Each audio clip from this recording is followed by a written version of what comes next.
the Marketing Mavericks, and today we are discussing our group project's implications and recommendations. In this slide, we're examining the context and explanation of the problem we're tackling. For overview, the grocery market data utilize outlets such as websites, catalogs, and deals to curate buying options for customers. Through large data sets, grocery stores are able to better create meaningful insights that cultivate profitable growth for the company. First, we wanted to answer, how does age, education, household numbers, and income affect the revenue on different product groupings such as wine, fruits, meats, fish, sweet, and gold products? We wanted to understand how the demographic variables affect revenue on the outcome variables of revenue on different product groupings. Further, we want to answer the question of, under what circumstances do purchasing behaviors such as online, in-store, or catalog lead to different outcomes of the revenue on these product groupings listed above? Ultimately, our aim is to understand how behavioral variables might lead to different outcomes in product revenue. Now, I'll talk about marketing mix focus for our project. In earlier phases, we focused on segmentation and targeting. In last phase, we will talk about how promotions can be used for the segment targeting. Before we delved into our regression and clustering, we wanted to see some regression trend lines. How amount spent on products is trending with respect to correlated variables that came out from the results and analysis. On this slide, we can see amount spent on wines and meat both has a positive trend line with number of catalog purchases. Next, if you observe on this slide, amount spent on wine shows there is a huge jump from basic level 1 education to graduate level 2, after which it remains relatively constant. This is useful particularly where our regression model said that there is a $42 increase for every level increase in education to be used in a better way. On the other hand, we see almost flat line when it comes to amount spent on meat versus education. And lastly, we observed amount spent on wine can be seen drastically decreasing with every additional kid at home.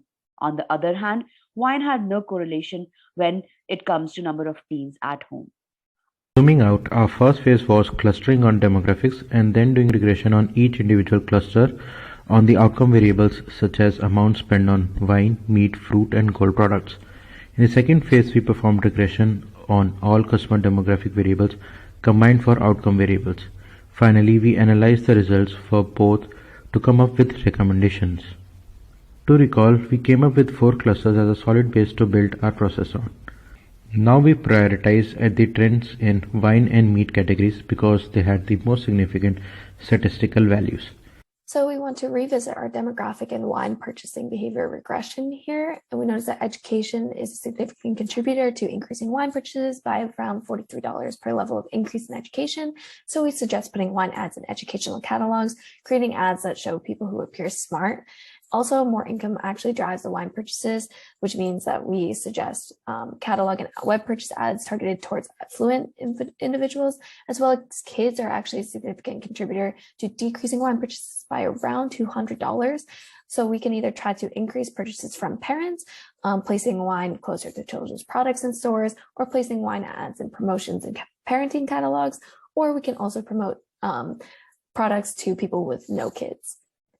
Next, to revisit our cluster analysis, we noticed that catalog and web visits actually increase purchases. So we want to advertise the website more, increase ads and catalogs aimed towards older generations.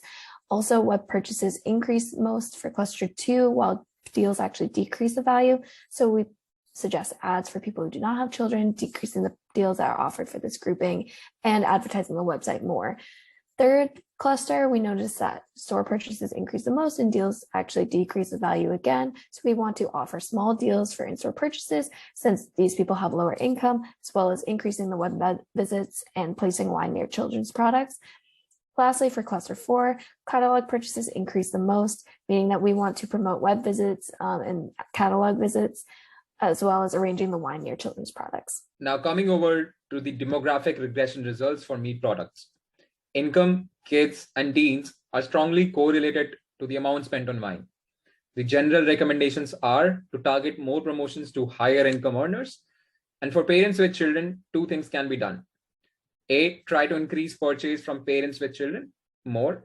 And B, promote meat products to people that do not have kids or teens at their home by either placing the meat product near to or away from the kids section. Now, this is interesting how both of these can be achieved together. We can do A/B testings to see the impact of these recommendations.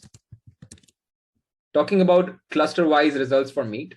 For cluster 1, number of catalog purchases has the highest correlation to wine revenue. Hence, catalog ads and deal promotions can be done for these group. For cluster 2, catalog purchases and website visits in the last 30 days impact wine revenue positively and negatively, respectively.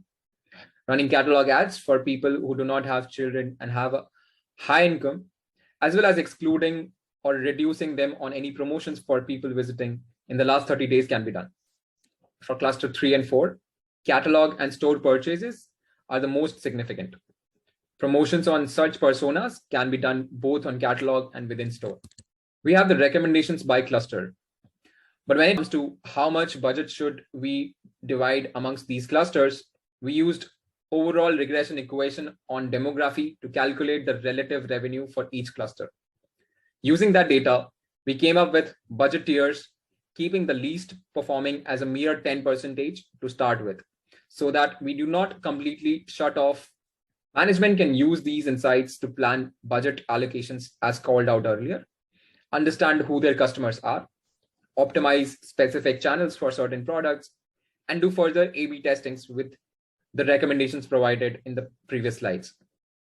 These recommendations are of high importance to retail management because, as per the research done by Rakuten, on an average, 26% of marketing budgets for retail get wasted due to inefficient strategies.